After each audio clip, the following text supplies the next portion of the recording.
우리 계속해서 십계명 강해 말씀 세 번째입니다. 여호와 이름을 망령되게 부르지 말라. 이 제목으로 같이 은혜를 나누도록 하겠습니다.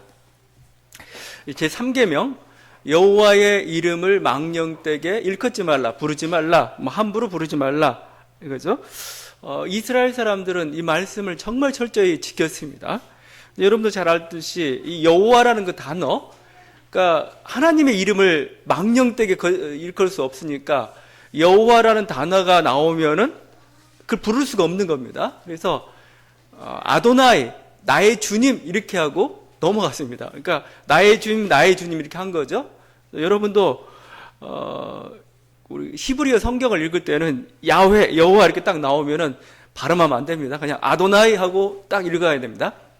그러다 보니까 그 발음에 특별히 이제 히브리어는 자음만 있는데 모음 발음이 불분명해졌어요. 나중에 이제 복원해가지고 여호와다 이렇게 했는데 사실은 정확한 발음은 아닙니다. 정확한 발음은 야훼죠, 야훼. 그래서 공동번역 성경하고 우리 순복음교회 정도만 야훼라고 부르죠. 지금은 이제 습관적으로 그냥 여호와라고 했으니까 여호와라고 이렇게 부르는 겁니다. 하나님 기분 나빠하지 않을 것 같아요. 그래서 내 이름은 야훼인데 왜 너 여호와라고 하냐? 근데 야훼도 우리 정확한 히브리 발음 할 수가 없어요. 어떻게든 외국 발음 제대로 할 수가 없으니까 뭐 그러려니 하면서 하나님도 들으실 겁니다. 이 이름에 대한 건 굉장히 강해서 여러분 마태복음 같은 데가 굉장히 이렇게 보통 하나님 나라라고 하잖아요. 하나님 나라. 근데 하나님이라는 단어도 안 붙입니다. 그래서 마태복음에서는 하늘나라라고 합니다. 하늘나라. 그래서 하늘나라고 할 때 하늘에 있는 나라가 아니에요. 하늘에 계신 분이 다스리는 나라입니다. 그러니까 하나님이란 분을 그냥 하늘에 계신 분 이렇게 부른 겁니다. 우리들도 그렇잖아요. 그 이름을 부를 때 높으신 분은 어르신, 부모님이라 할 때 그냥 안 부릅니다. 그냥 북땅에 친제하신, 북쪽에 있는 집에 계신 분, 북땅에 친제하시니 하면은 임금을 가리킬 때도 여러 가지 있고 막 그러죠. 그래서 근데 정치인들도 상도동계, 동교동계 옛날에 그러기도 막 그랬어요. 그러니까 그냥 집으로 부릅니다. 집으로 이렇게 한 사람 이름을 잘 부르지 않았어요. 그래서 그 이름에 대한 것은 이스라엘 사람 참 이렇게 쉽게 부르지 않았습니다. 하나님 이 제3계명 때문에도 특히나 그랬던 거죠. 그런데 이 영어 표현을 보게 되면은 하나님 이름이 들어간 저주나 욕이나 뭔가 이렇게 감탄사가 많아요. 놀람. 대표적으로 오마이갓이죠. 오마이갓. 뭔가 이렇게 놀라거나 당황스럽거나 이제 갓이 어떻게 보면 이제 하나님의 이름이 되어버렸는데, 그렇죠. 이 정도는 그냥 봐준다지만 욕할 때, 저주할 때, 갓댐, 그 의미가 어느 정도인지 모르겠는데, 지옥이나 떨어져 이런 식의 의미죠. 요즘 그래서 이 갓이란 말을 쓰기가 좀 그러니까 경건한 사람들 오마이 갓이라고 안 그러죠? 오마이 굿니스라고 합니다. 그냥 약간 이렇게 갓이란 단어 쓰기 좀 그렇다. 이 굿니스다 이런 식으로 바꿔 부르죠. 근데 우리나라 최근에 이 갓이란 단어가 유행하기 시작했습니다.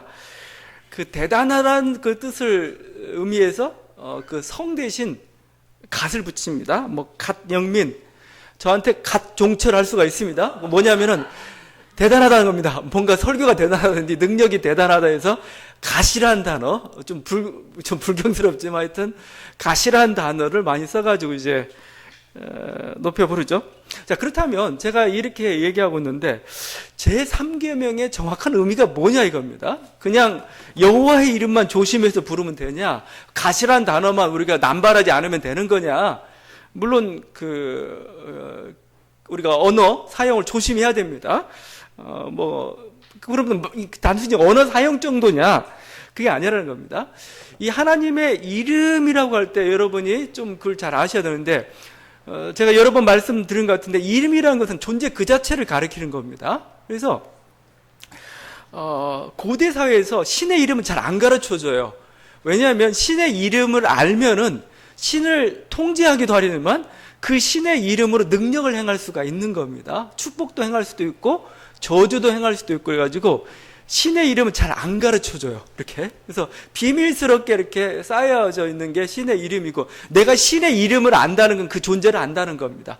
그래서 그 신의 이름으로 축복과 저주, 명령하면은 그대로 실현이 된다 이렇게 믿었던 사회이기 때문에 하나님의 이름을 이렇게 남용하지 말라 이거예요. 오용하지 말라 이겁니다. 너무 권세 있는 영화로우신 이름인데 니네의 어떤 사적인 유익이나 목적을 위해서 함부로 사용하지 말라, 이런 뜻을 가지고 있는 거죠. 또 하나님의 이름이란 것은 그 옛날 그 재판정이나 아니면 그 어떤 예배 드릴 때 어떤 자기 어떤 진실성이나 하나님을 향한 어떤 서원을 할 때 또 많이 사용이 되어 있어요. 즉 하나님의 이름으로 진실입니다. 제가 하나님의 이름으로 이렇게 하겠습니다. 맹세나 서원을 할 때도 많이 사용이 되었습니다. 그래서 레위기에서는 19장 22절 이렇게 얘기합니다. 너희는 내 이름으로 거짓 맹세함으로 내 하나님의 이름을 욕되게 하지 말라. 나는 여호와니라 이겁니다. 이렇게 재판석상에서 이렇게 하는데 하나님의 이름으로 이렇게 했어요. 그럼 그대로 지켜야 되는 겁니다. 근데 이게 거짓을 행하게 되면은 이게 뭐예요? 하나님 이름이 된 모욕이다. 왜냐면 하나님 우습게 본 거죠. 그러니까 하나님 이름이 된 모욕이다. 내가 거기에 반드시 심판하리라 얘기하셨던 거죠. 그러니까 결국 이런 것들을 다 종합해 보면 하나님이 어떠한 하나님이신가? 자기의 이름을 굉장히 사랑하세요. 우리 하나님은 그걸 명예라고 하죠. 그 명예, 자기의 이름을 굉장히 사랑하시는 분입니다. 여러분, 로마 사회를 우리가 명예와 수치 사회로 얘기합니다. 그냥 명예는 네 이름 높아, 네 이름 괜찮아 이 정도가 아닙니다. 명예라는 건 결국 뭐예요? 그의 영향력입니다. 발언권입니다. 내가 명예가 있다는 건 뭐예요? 힘이 있다는 겁니다. 능력이 있다는 거죠. 그래서 만약에 내가 명예를 잃었다는 것은 죽는 거나 마찬가지입니다. 죽음과 방불한 겁니다. 내가 힘을 잃어버린 겁니다. 자기 존재 의미를 잃어버린 겁니다. 그러면 거의 그 서구인들은 명예를 잃으면 자살하게 돼요. 더 이상 내가 살 가치가 없다. 이렇게 되는 거죠.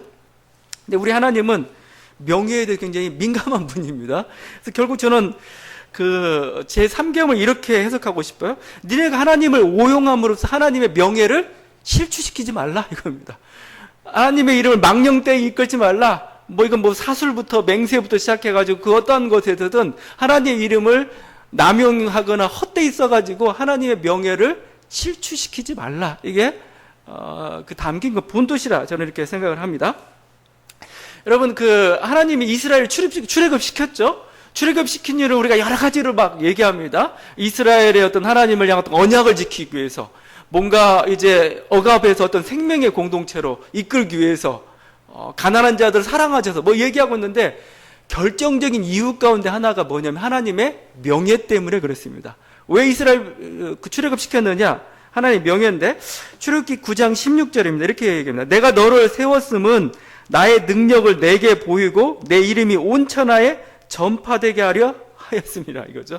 바로를 왜 세웠고, 바로를 세워가 하나님의 능력을 막 보여주고 막 10가지 재앙과 그런 걸 보여줬단 말입니다. 그를 통해 하나님이 이루시는 목적은 바로를 굴복시켜서 이스라엘 해방시키는 것도 있지만, 그를 통해 가지고 하나님이 얼마나 위대한 분인가이죠. 이 세상에 다른 신은 없고 하나님만이 가장 능력 있는 신임을 알리려고, 내 이름을, 내 명예를 높이려고 너를 세웠다. 이렇게 얘기하고 있는 것이죠.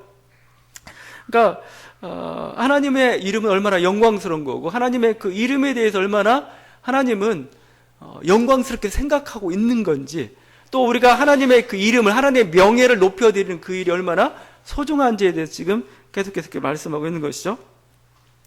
그래서 저는 그 사술이나 어떤 그 마법, 그런 걸로 이렇게 하나님의 이름을 오용하는 사례들, 이건 오히려 작아요. 그건 금하면 되는 거니까, 그건 하지 마! 하면 되는 거죠. 근데 하나님의 이름이 결정적으로 더럽혀지는 때는 언제냐 이거예요. 하나님의 명예가 실추되는 때는 언제냐 이거예요. 이스라엘 백성 하나님을 믿지 못할 때입니다. 그리고 이스라엘 백성 하나님 주신 그 말씀대로 순종하지 않을 때 하나님은 명예가 실추된다 이렇게 표현하고 있습니다. 내 이름이 더럽혀진다 표현하고 있습니다. 그래서 가데스 바네아라는 곳에서 이제 가나안 땅에 진격하려고 이제 이스라엘 백성들이 모여 있습니다. 하나님이 이제 가라고 명령합니다. 근데 이스라엘 백성이 안 가요. 하나님을 못 믿은 겁니다. 하나님 못 믿고 그 말씀에 순종하지 않았습니다. 적들은 더 강해 보이고, 그랬을 때 하나님이 이렇게 얘기합니다. 여호와께서 모세에게 이르시되 이 백성이 어느 때까지 나를 멸시하겠느냐, 이거 나를 인정하지 않겠냐, 이거 나를 인정하지 않겠느냐, 이거 나를 이렇게 무시하냐, 이거 나를 무시해. 내가 너희를 이렇게 약속을 주고 여기까지 내 이름을 걸고 끌고 왔는데 니네가 여기서 안 믿겠다고 주저앉아 있으면 나를 멸시하는 거나 마찬가지죠. 그러니까 막 하나님 나를 멸시하느냐라고 이렇게까지 얘기했던 것이죠. 하나님 믿지 못하는 것, 그래서 하나님 말씀에 순종하지 않는 것, 이게 하나님 이름을 더럽히는 겁니다. 특별히 하나님은 이스라엘 백성에게 거룩한 율법을 줬습니다. 율법이라는 건 얼마나 좋은 건지 몰라요. 이건 어느 정도까지 얘기하냐면은, 창조되기 1000년 전에, 2000년 전인가 1000년 전에 율법이 먼저 만들어졌습니다. 그러니까 율법은 이 세상이 만들어지기 전부터 있었다고까지 이렇게 얘기할 정도까지. 율법은 가장 아름다운 거고 우리를 구원에 이르게 한 아름다운 도구인데 이걸 이스라엘 백성이 딱 줬습니다. 그럼 그대로 살아야 될 거 아니에요. 그래야 복받고 또 하나님의 백성으로서 온당한 삶일 거 아니겠습니까? 근데 그렇게 살지 않아요, 그들이. 오히려 율법을 무시하고 우상을 섬기고 다른 길로 가요. 하나님 모욕을 당하고 있다고 생각하는 겁니다. 가장 소중한 것, 정말 좋은 걸 줬는데 니네가 그것을 무시하고 있다 이거죠. 그래서 하나님이 예언자들을 보내가지고 계속 책망한 거죠. 말씀으로 돌아와라 이거예요. 말씀대로 살아라 이겁니다. 그러면서 이제 이제 세상 사람들은, 주변의 백성들은 이렇게 평가할 거 아니에요. 쟤들은 하나님의 거룩한 말씀을 받은 위대한 민족으로 하면서 사는 것 보니까 우리들하고 별 차이 없네. 하나님이 이게 자존심 상하는 거예요. 자존심 상하는 거. 그러니까 우리가 어떻게 하나님을 이름을 더럽히는가, 명예를 실추시키는가, 마법이나 사술이나 말 좀 한두 마디 잘못하는, 그건 별로 작은 겁니다. 오히려 우리들은 삶 속에서 좀 하나님 백성답지 않은 삶을 살아갈 때 이게 더 하나님의 명예를 실추시키는 거죠. 더럽게 하는 거죠. 그래서 하나님은 결국은 뭐예요? 이 꼴 못 보겠다. 이 꼴 못 보게. 더 이상 내 이름이 더럽혀지는 그 꼴 못 보겠다 해서 이스라엘을 패망하게 한 거죠. 망하게 한 거죠. 마치 작품을 만들었는데 도무지 마음에 안 들어요. 그냥 그래? 그러면 마음에 안 드는 대로 그냥 어디 다른 데 팔아버릴까? 그렇게 못하는 겁니다. 망가뜨려버린 겁니다. 그냥 부숴버리자. 그게 바로 이스라엘이 망한 것이죠. 그러니까 하나님의 선택을 받았다는 것은 하나님의 어떤 은혜이기도 하지만 좀 위험스러운 겁니다. 왜냐하면 그만큼 기대가 있는 겁니다. 그 기대에 부응해서 살지 못한다면 참 힘든 거죠. 이스라엘이 그렇게 살지 못한 겁니다. 하나님 그래요. 어때요? 그냥 패망시킨 거죠. 망하게 바벨론 포로로 보내버린 겁니다. 어떻게 보면 이것도 하나님의 명예 때문에 일어난 일입니다. 하나님 이름 때문에 일어난 겁니다. 내 이름 두고 도무지 니네 그렇게 사는 꼴 못 보겠다 이거예요. 지금도 그래요. 여러분이 이제 예수를 믿고 나면 이제 코가 깬 겁니다. 처음에 나는 예수님이, 야, 예수만 믿기만 하면 너 이제, 괜찮아. 그냥 이렇게, 그냥 다른 거 다 필요 없어. 다 필요 없고 그냥 내가 믿기만 하면 다 모든 걸 다 줄게. 왔어요. 좋아라고 왔습니다. 그때부터 코가 깬 겁니다, 이제. 이제 요구하기 시작하는 겁니다. 니네 그렇게 살면 안 돼. 이렇게 살아. 저렇게 살아. 왜? 그게 권리죠. 사랑하고 나면 권리가 생기는 겁니다. 내가 사랑하고 내가 헌신했으니까 마땅히 요구할 것도 생기는 겁니다. 하나님 우리를 그렇게 만드는 건데 이스라엘이 그렇게 못하니까 결국은 버려버린 겁니다. 자, 그래서 이제 이스라엘이 포로로 갔습니다. 포로로 끌려갔습니다. 근데 포로로 끌려간 상태도 하나님은 자기 명예의 실추를 보고 있는, 사실 그렇죠. 하나님을 믿는 백성들이 저기서 어떤 강대한 나라를 이루어야 될 텐데 그러지 못하고 아주 비참하게 포로된 상태에 살고 있으면 세상 사람이 뭐라고 하겠어요? 저 하나님 믿는 백성들은 왜 저렇게 살아? 그렇게 할 거 아니겠습니까? 그래서 에스겔서에서는 또 이렇게 얘기합니다. 36장 20절인데 그 포로기에 있던 이스라엘 향해서 하시는 말씀인데 이렇게 합니다. 그 열국에서 내 거룩한 이름이 그들로 인하여 더러워졌나니 곧 사람들이 그들을 가리켜 이르기를 이들은 여호와의 백성이라도 여호와의 땅에서 떠난 자라. 여호와의 땅에서 버림받은 자다 이거죠. 그러니까 내 이름이 더럽혀졌다 이겁니다. 왜? 하나님의 이름은 능력 있는 이름이고 뭔가 그 하나님 믿는 백성이라면 뭔가 잘 돼야 되는데 이렇게 비참하게 살고 있으니까 뭐요? 내 명예가 실추됐다 이겁니다. 내 이름이 더럽혀졌다 지금 이야기하고 있는 거죠. 이스라엘 백성과 하나님은 공동 운명체입니다. 이제 하나입니다, 하나. 그러니까 하나님은 이스라엘 백성이 부끄럽게 사는 것이 자기의 부끄러움으로 아는 거고, 이들이 정말 하나님 뜻대로 잘 살아가는 그 모습을 좀 자기의 기쁨으로 아는 분. 이게 하나님과 우리 사이에 맺어진 하나의 하나님 백성이라는 의미, 하나님의 자녀라는 의미, 우리가 하나님의 가정이라는 거, 공동체라는 그런 의미가 아니겠습니까? 자, 그래서 이게 너무 부끄러운 겁니다. 그래서 하나님이 이스라엘 백성들을 바벨론 땅에서 이제 페르시아에 이렇게 포로가 된 상태에 있었죠. 그들로부터 해방을 시킵니다. 해방을 시킬 때 해방시키는 이유가 뭐예요? 우리는 뭐 고상하게 니네가 불쌍하니까 그래 내가 옛날 생각한 언약을 기억하고 니네 다시 해방시킬게, 이렇게도 표현할 수 있겠지만 다른 식으로 표현합니다. 계속해서 에스겔서 말씀입니다.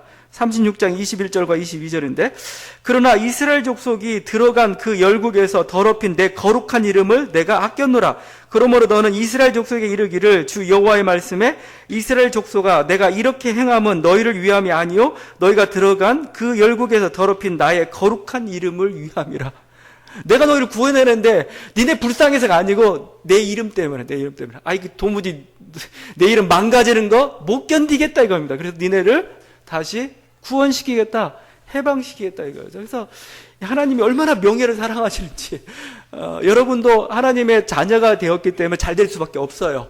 왜냐하면 여러분이 잘나서가 아닙니다. 이건 하나님이 자신의 명예가 달려있기 때문에, 내 자식이기 때문에 그런 겁니다. 내 자식이기 때문에 여러분과 하나님은 이제 엮여 있는 거죠. 이게 우리들의 사실 어떻게 보면 희망입니다. 힘입니다. 그러니까 나는 여러 가지 힘들고 연약하고 부끄러운 그런 걸 살 수도 있고 내 능력은 그것밖에 되지 않을지도 모릅니다. 그러나 우리들이 믿고 우리들이 바라봐야 될 하나님이죠. 하나님, 그분이 우리를 자신의 이름이 걸린 그런 명예스러운 존재로서 보고 있기 때문에 그분께서 자신의 명예를 위해서 우리를 일으킬 겁니다.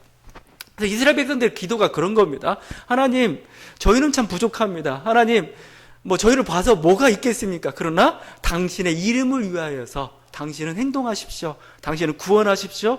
우리의 기도가 그렇게 해야 될 때가 있습니다. 내가 잘났으니까, 내가 최선을 다했으니까 이제 나머지는 하나님이 하십시오. 그게 아니죠.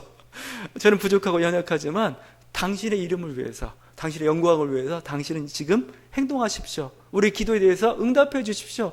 이게 바로 우리의 기도가 될 것입니다. 바로 하나님의 이름, 하나님 이름을 얼마나 소중하게 여기는가 다시 한번 우리가 묵상을 했기를 바랍니다. 자, 다시 한번 말씀 묵상합니다. 언제 하나님의 이름이 더럽혀지나? 우리들의 삶이에요. 결국 우리들의 행동입니다. 그걸 통해서 하나님의 이름은 더럽혀지거나 또 하나님의 이름은 영광을 받고 있는 거죠. 루터가 이런 얘기했습니다. 루터가 오늘 또 루터 얘기를 좀 많이 할 것 같은데, 종교학자 루터가 대교류 문답이라는 곳에서 십계명 강해를 했습니다. 십계명 강해 중에서 제3계명에 대해서 설명하면서 이렇게 얘기합니다. 하나님의 이름이 헛되이 사용하거나 하나님의 이름을 헛되이 사용하거나 오용한다는 말이 무슨 뜻입니까? 그러면 이렇게 간단히 답하십시오. 하나님의 이름을 오용한다는 뜻은 모든 일에서 하나님을 주님으로 부르면서 거짓과 악한 습관을 일삼는 것을 말합니다. 주님의 자녀라고 얘기하면서 주님의 이름으로 행동한다면서 결국은 거짓과 악한 습관을 일삼을 때 그게 하나님을 망령되게 만드는 거고 더럽게 만드는 거고 오용하는 것입니다. 얘기하고 있는 거죠. 세상 사람들은 하나님을 보지 못합니다. 하나님 안 보이는데 어떻게 알겠습니까? 근데 하나님 보는 방식이 있습니다. 교회를 통해서 하나님을 봅니다. 여러분이 사랑으로 충만한 거죠? 하나님이 사랑인 걸 알아요. 여러분 가운데 정말 기쁨과 감사와 생명으로 충만하면 하나님이 그런 분이시구나. 하나님이 선하신 분이시구나. 하나님이 거룩하신 분이구나. 그분에겐 죄가 없구나. 그걸 다 알아요. 근데 우리들이 엉뚱한 삶을 살고 있다면은 세상은 뭐예요? 교회를 욕할 뿐만 아니라 하나님도 욕합니다. 저 신은 별거 없구나. 이거는 별거 없구나. 저 신은 그냥 여러 신들 중에 하나구나. 이렇게 돼버리는 겁니다. 그러니까 이게 무서운 거죠. 하나님께서 우리 이스라엘 부르신 이유뿐만 아니고 우리 자신들을 하나님의 자녀로 부르신 이유가 있습니다. 베드로전서 이렇게 말씀합니다. 너희는 택하신 족속이 왕같은 제사장들이요 거룩한 나라요 그의 소유가 된 백성이니 이는 너희를 어두운 데서 불러내어 그의 기이한 빛에 들어가게 하신 이의 아름다운 덕을 선포하게 하려 하심이라. 니네 왜 선택했느냐? 뭐 복주고 복전 왜 줬느냐? 니네를 향한 하나님의 사랑을 보여줌으로써 세상으로 하여금 하나님 얼마나 사랑이 많으신가, 얼마나 인자가 많으신가, 하나님 얼마나 거룩하신가, 하나님이 얼마나 생명으로 충만한 분이신가를 니네를 통해서 드러내게 하려고 니네를 선택했다. 교회를 부르신 목적입니다. 교회는 뭐예요? 세상 속에서 선덕자가 되면 선덕자. 하나님의 이름을 드러내는 사람들. 어떻게 드러냅니까? 자신의 말로서만이 아니죠. 자신의 행동을 통해서 하나님이 이렇게 선하신 분입니다. 하나님이 이렇게 거룩하신 분입니다. 하나님께 사랑이 많으신 분입니다라고 전하는 공동체로서 부름을 받은 게 교회입니다. 그래서 교회는 우리가 작은 공동체지만 또 우리 한 사람 한 사람은 어떻게 보면은 하나님의 명예를 가지고 다니는 사람들입니다. 우리의 한 사람 행동 가운데 하나님의 명예가 달려있는 거죠, 명예. 여러분, 명예라는 건 이건 대단한 겁니다. 목숨을 내어놓을 정도, 그죠? 뭐, 육군 사관생도, 뭐, 옷부터 걷는 것, 행동, 그 조심, 그들에게는 뭐죠? 이 장교라는, 대한민국 장교라는 자존심과 명예가 있는 겁니다. 행동 하나하나가 조심스러운데 여러분 하나하나가 바로 그런 존재라는 겁니다. 여러분이 잘못하게 되면 하나님의 이름이 더럽힘을 받는 거죠. 근데 여러분, 우리들의 모습은 어떻습니까? 여러분, 예수쟁이라고 하면서 회사에서 우리들의 모습은 어때요? 너무 이기적으로 살고 있지는 않습니까? 너무 거짓과 탐욕으로 가득 차 있지 않습니까? 우리는 어떻게 보면 빛과 소금이라는 말을 쓰고 있습니다. 빛과 소금. 세상에서 봐서는 빛과 소금이지만 어떻게 보면 다른 식으로 표현하면 여러분에게는 하나님의 명예가 걸린 사람 주목하고 있습니다. 이런 거죠. 그래서 하나님 뜻대로 잘 행동하십시오. 사십시오. 사실 우리 지금 한국교회는 한국교회 때문에 하나님의 이름이 참 더럽힘을 많이 당하고 있습니다. 뭐 무슨 기사거리 매주마다 이렇게 안 나오는 게 없습니다. 그만큼 이렇게 전도를 많이 했는지 그 결과가 이렇게 나타나는 건지 모르겠지만 하여튼 기사거리마다 뭔 엽기적인 사건이 일어날 때마다 한국교회가 관련되지 않은 게 없어요. 성추행부터 공금횡령, 거짓, 불법, 권력욕, 탐욕, 분열, 배타적인 거, 무례함, 몰상식, 그냥 모든 게 다 있는. 그래서 그 어느 존경하는 뭐 손보 교수님이 이제 이쪽에 교회 스님 존경받는 원로 중에 한 분이죠. 그분이 한국 교회를 가르쳐서 교회 역사상 가장 타락한 교회라고 얘기했습니다. 근데 저는 너무 심했다고 생각했는데 요즘 보니까 정말 그런 것 같습니다. 정말 그런 것 같아요. 교회가 이렇게 굴러가는 거랄지 교회 정말 부끄러움을 몰라요. 부끄러움을. 내가 잘못했으면 잘못한 거에 대한 부끄러움을 알아야 되는데 부끄러움을 모르는 그런 공동체가 되어가고 있는, 거룩함을 상실해가고 있는, 세상과 비교해서 어느 정도 교회가 도덕적인가 참 어떻게 견줄 수가 없습니다. 우리 입만 도덕적이지 우리의 행함은 그렇지 않은 거죠. 강남에 어느 교회가 있어요. 지금 막 분열과 또 편법, 거짓, 사치, 허영 뭐 이런 걸로 좀 비난을 많이 받고 있습니다. 근데 예전엔 그렇지 않았는데 하여튼 이 교회가 수천억 대의 정말 대형 성전, 가장 큰 성전, 돈이 많이 들어간 그런 성전, 대형 성전을 지었습니다. 대형 성전을 딱 지어놓고 그 앞에다가 현수막을 펼쳤습니다. 뭐라고 쓴지 아세요? 하나님이 다 하셨습니다. 하나님이 다 하셨습니다. 그럼 뭐예요 지금 이게? 자기들은 뭐 자랑스럽게 얘기할지 모르겠지만 지나간 세상 사람들 어떻게 평가하겠어요? 저들의 그 속에서 일어나고는 모든 더러운 것들을 알고 있는데, 그리고 이 하나님의 귀한 재물을 자꾸 헛된 데 자꾸 쓰고 있는데, 허망한 데 자꾸 쓰고 있는데 그 모습을 바라보면서 그러면서 하나님이 다 하셨습니다 하면 저 하나님 뭐냐 이겁니다. 자신들의 욕망과 자신의 생각대로 다 해놓고 하나님이 하셨다고 얘기하는 거죠. 이게 사실은 제3계명을 저는 어긴 거라고 봅니다. 하나님의 이름을 정말 어떻게 보면 이렇게 망령되게 헛되게 지금 일컫고 있는 거고, 그렇게 세상 사람들 이렇게 모욕을 당하고 있죠. 세상이 개독교라고 막, 기독교가 아니고 개독교라고 합니다. 개독교. 요즘 뭐 욕할 때 계란잔을 많이 쓰죠. 근데 어쨌든 사실은 그게 우리가 스스로 자처한 모욕일 수도 있다 생각합니다. 우리가 그렇게 살지 않는데 그렇게 얘기하면 뭐 그건 아무 무의미한 거죠. 근데 실제 우리의 모습들이 그렇게 되어 있어요. 그러니까 어떻게 보면 우리의 삶을, 우리의 어떤 하나님 앞에 신실하지 못한 삶 때문에 사실은 하나님의 이름이 모욕을 당하고 있는, 어떻게 보면 우리 시대의 우리 한국교회는 제3계명을 정면에서부터 이렇게 어기고 있는, 하나님의 명예를 실추시키고 있는 우리 공동체인지도 모르겠습니다. 그중 가장 대표적인 사람들, 가장 조심해야 될 사람들이 목회자들입니다. 목회자인데, 왜냐하면 목회자는 제가 지금 설교도 하고 있지만 선포할 때 그냥 선포하는 게 아니죠. 하나님의 이름으로 선포하는 겁니다. 그냥 그러니까 하나님을 대신해서 선포하는 거죠. 그렇게 따지면은. 그런데 이 하나님의 이름으로 선포하는 이 설교, 이 대단한 설교인데 이걸 통해서 우리들 무슨 짓을 하고 있느냐 이거예요. 거기 신명기에서 이런 말씀이 있습니다. 만일 어떤 선지자가 내가 전하라고 명령하지 아니한 말을 제 마음대로 내 이름으로 전하든지 다른 신들의 이름으로 말하면 그 선지자는 죽임을 당하리라. 근데 오늘날 시대의 선지자 누가 목회자들입니다. 근데 이들이 하나님의 이름으로 하나님의 말씀을 선포해야 되는데 그렇지 않고 하나님의 이름으로 선포하는데 거기 뭐요? 지 마음대로 선포하고 있는 거죠. 자신의 욕망과 어리석은 생각을 실어서 선포하고 있다. 그거 아닌 겁니다. 그건 조심해야 되는 겁니다. 루터의 그 제3계명에 대한 해설인데 그 중에서 이 대목이 있습니다. 제3계명을 여러 가지로 설명하면서 이렇게 또 설명을 합니다. 해설하는데 그러나 가장 빈번한 오용은 양심과 관련된 영적인 곳에서 일어납니다. 거짓 설교자들이 터무니없는 거짓말로 하나님의 말씀인 것처럼 짓거리는 경우가 바로 이것입니다. 보십시오. 이 모든 것들은 자기를 돋보이게 하려고 하나님의 이름을 장신구 정도로 여기는 것 또는 자기 주장을 관철시키기 위해 멋지게 치장하는 것입니다.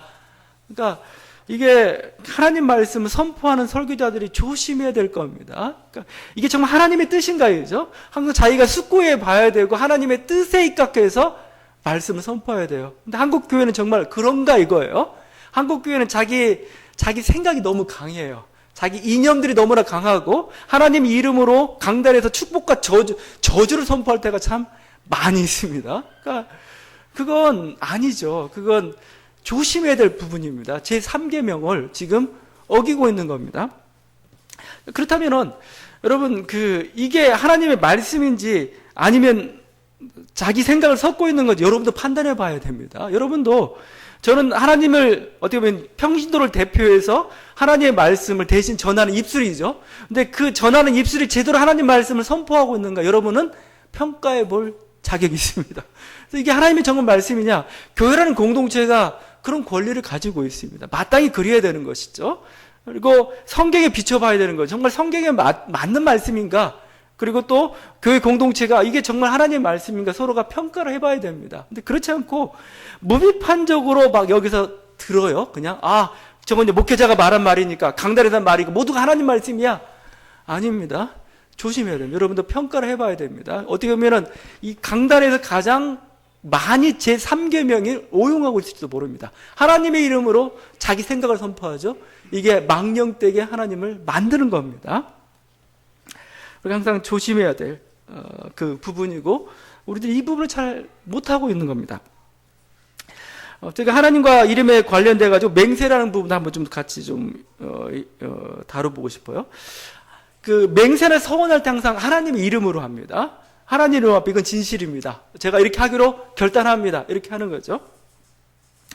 그런데 레위기 19장 12절에서는 이렇게 얘기합니다. 너희는 내 이름을 거짓 맹세함으로 내 하나님의 이름을 욕되게 하지 말라. 나는 여호와니라. 그죠? 맹세할 때 하나님 이름으로 맹세하는데 그렇게 맹세했으면 지키라 이겁니다. 지키라 이거요. 그것을 거짓으로 하면은 하나님이 가만 안 있겠다 이겁니다. 그러니까 여호와의 이름으로 한 것은 그건 단순히 그냥 어떤 수사가 아닙니다. 단순한 말이 아닙니다. 그건 하나님께 한 거고 하나님께서 지켜보고 계시다는 겁니다. 그러면 거기에 대해서 우리들이 책임을 지고 해야 되는 거죠. 그래서 주님은 그래서 아예 산상수훈에서 니네 도무지 맹세하지 말라라고 얘기합니다. 아예 하지 마. 인간이 연약하기 때문에 항상 맹세하고 못 지키고 하는 게 인간이잖아요. 아예 그래서 예면 예, 아니면 아니라고 해서 사실관계만 말하지 하나님의 이름으로 맹세하지 말라까지 얘기합니다. 물론 우리 사회에서 맹세나 서약은 필요하죠. 지금도 필요합니다. 여러분도 법정에서 선서할 때 그렇게 선서하잖아요. 그냥 하지 않고 우리가 양심에 따라 숨김과 보탬이 없이 사실 그대로 말하고 만일 거짓말이 있으면 위중의 벌을 받기로 맹세합니다. 딱 하잖아요. 이 맹세해야 되나요? 말아야 되나 이거? 주님 맹세하지 말라고 그랬으니까. 실제 그래서 재침례파는 맹세하지 않습니다. 전혀. 종교개혁파 중에 재침례파는 맹세하지 않아요. 그런데 칼빈은 그건 조금 너무 성경을 너무 지나치게 해석했다 이렇게 얘기하는 겁니다. 주님의 뜻은 진실되게 하라 이겁니다. 진실되게 하라. 니네 말을 진실되게 하라. 여기에 초점이 있는 거지 맹세를 도무지 금한 건 아니다. 왜냐하면 사회생활, 특별히 고대나 중세사회에서 맹세는 굉장히 중요합니다. 왜냐하면은 어떤 요즘은 과학적 기법이 발달되어 있지만 이런 사실관계를 알 수가 있지만 옛날에는 가장 중요한 게 증언이에요. 증언. 이 말로 하는 증언이거든요. 이게 가장 중요한 하나의 증거인데 이 사람이 거짓말하면 안 되잖아요. 그러면 이게 재판이 왜곡되고 그러잖아요. 그러니까 칼빈은 맹세는 하라 이겁니다. 맹세는 하라. 주님께서 말씀하신 것은 거짓된 맹세, 율법의 뜻에 어긋난 맹세를 뭐라고 하신 것이지 주의 영광을 변호하거나 형제의 덕을 세우려는 목적에서는 맹세는 가능하다라고 얘기한 거죠. 결국 초점은 어디가 있느냐? 진실에 있는 겁니다. 진실. 하나님이 진실하신 것처럼 우리가 하나님의 이름으로 맹세했기 때문에 우리는 그 진실을 따라서 진실되게 행동하겠습니다. 이 우리의 어떤 자세를 얘기하죠. 최대한 진실, 제가 맹세한 그대로 최대한 따라서 행동하겠습니다. 이거죠. 제가 최대한이란 말을 붙인 것은 인간에게 항상 실수하기 마련이죠. 항상 어그러지기 마련이기 때문에 그래요. 막 의도적으로 하는 건 그건 안 되죠. 그건 하나님 정말 심판을 받는 거죠. 그렇지만 우리 지키려고 해도 연약해서 못 지킬 경우도 있고 막 그런 거죠. 하여튼 뭐 그건 어쩔 수 없습니다. 그런 점에서 우리는 그리스도의 십자가 항상 앞에 있다는 건 감사할 일이죠. 그렇지만 우리는 뭐죠? 항상 최대한 하나님 앞에서 한 맹세에 대해서는 서약에 대해서 우리가 지키려고 노력을 하고 이런 것들 자들이 필요한 겁니다. 자, 이게 어떻게 보면 제 3경과 관련된 말씀이고 저는 해설이라 생각하는데 우리들이 단순히 어떤 부정적인 것만 바라보지 말고 하나님의 이름을 이렇게 사용하지 말고 저렇게 사용하지 말고 이런 부정적인 것만 바라보지 말고 좀 긍정적으로 보자 이겁니다.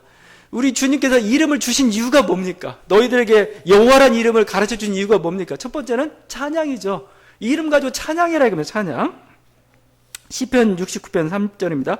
내가 노래로 하나님의 이름을 찬송하며 감사함으로 하나님을 위대하시다 하리니. 시편은 그래서 하나님의 이름을 찬양하는 겁니다.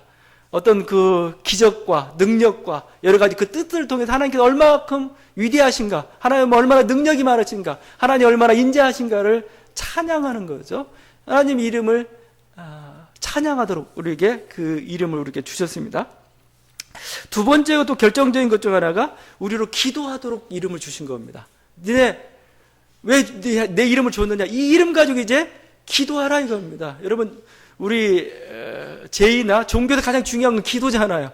기도할 때 우리가 하나님 이름을 모르면 어떻게 기도해요? 하나님 이름을 가지고 놀라운 능력을 가지고 있는 겁니다. 그래서 솔로몬이 성전 낙성식에서 했던 말이 있습니다. 성전을 다 지어놓고 이렇게 얘기합니다. 이렇게 간구합니다. 주께서 전에 말씀하시기를 내 이름이 거기 있으려 하신 곳 이 성전을 향하여 주의 눈이 주야로 보시오며 주의 종이 이곳을 향하여 비는 기도를 들으시옵소서.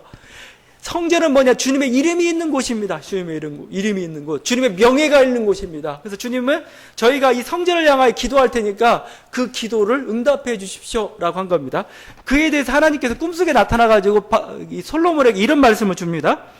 내 이름으로 일컫는 내 백성이 그들의 악한 길에서 떠나 스스로 낮추고 기도하여 내 얼굴을 찾으면 내가 하늘에서 듣고 그들의 죄를 사하고 그들의 땅을 고칠지라. 내 이름으로 일컫는 이 내 백성. 그죠? 결국 하나님의 이름으로 이름 있는 곳을 향하여서 또 하나님 이름으로 호소하는 너희라고 볼 수도 있겠습니다. 그런 너희들이 겸비하여 이렇게 간구하면 내가 그 땅을 고쳐주겠다. 그거에 대해서 반드시 응답하겠다는 그런 약속을 해주시고 있는 것이죠. 여러분 이제는 우리들에게 예수라는 이름이 주어졌습니다. 더 구체적인 이름입니다. 그냥 여호와 정도가 아니고 이제는 예수입니다. 예수라는 아주 구체적이고 또 정말 어떻게 보면은 그 살아있는 참된 진리된 그 예수라는 이름이 우리들에게 주어졌습니다. 주님이 이렇게 말씀합니다. 너희가 내 이름으로 무엇을 구하든지 내가 시행하리니 이는 아버지로 하여금 아들을 인하여 영광을 얻으시게 하려 함이라. 내 이름으로 구할 때 무엇이든 구할 때 내가 들어주겠다. 시행하겠다. 그죠? 이 예수 이름의 기도의 권세를 가장 능력 있게 사용했던 사람이 베드로와 요한이었죠. 성전 미문에 가는데 안진뱅이가 있는 겁니다. 그 안진뱅이를 향해서 이렇게 명령하죠. 은과 금은 내게 없거니와 내게 있는 이것을 내게 주노니 나사렛 예수 그리스도 이름으로 일어나 걸으라. 그렇죠? 예수 그리스도 이름으로 일어나 걸으라 할 때 일어나 걸었습니다. 그게 베드로의 능력입니까? 베드로의 초능력입니까? 베드로의 말입니까? 아닙니다. 예수 그리스도의 이름입니다. 이름. 그를 믿는 자들에게 하나님께서는 그리스도 이름을 통해 놀라운 능력들을 우리들에게 보여주시고 있는 거죠. 주님은 니네 이름을 가르쳐 주셨어요. 이걸로 기도하라는 겁니다. 이 이름에 능력이 있다는 겁니다. 그러자 안진뱅이가 그 자리에서 일어나 걷고 뛰고 하나님을 찬양했다고 얘기하고 있지 않습니까? 예수 이름 자체가 능력입니다. 그래서 우리가 기도할 때 마지막에 예수 그리스도 이름으로 기도합니다가 대단한 겁니다. 대단한 겁니다.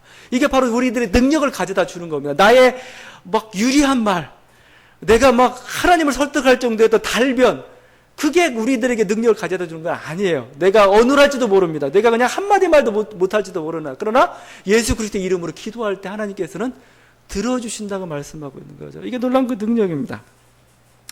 루터의 그 제3계명의 마지막 해설 부분입니다. 이렇게 해석을 합니다. 하나님의 이름을 부르는데도 그분이 지켜주시지 않는다면 얼마나 비참하고 끔찍한 불행에 직면하게 될까요? 그러나 저는 제 자신이 시련과 경험을 통해 분명하게 배운 것이 있습니다. 하나님의 이름을 부를 때 갑자기 큰 재난이 변하고 사라졌습니다. 제게 이런 일은 늘 일어났습니다. 그러므로 악마에 대항하십시오. 다시 강조합니다. 거룩한 이름을 항상 입에 두십시오. 악마는 우리를 상하게 하려 하나 결코 그럴 수 없습니다. 왜? 예수 그리스도의 이름을 가지고 있기 때문에 그런 겁니다. 이렇게 여러분 예수 그리스도 이름에 그 능력이 있습니다.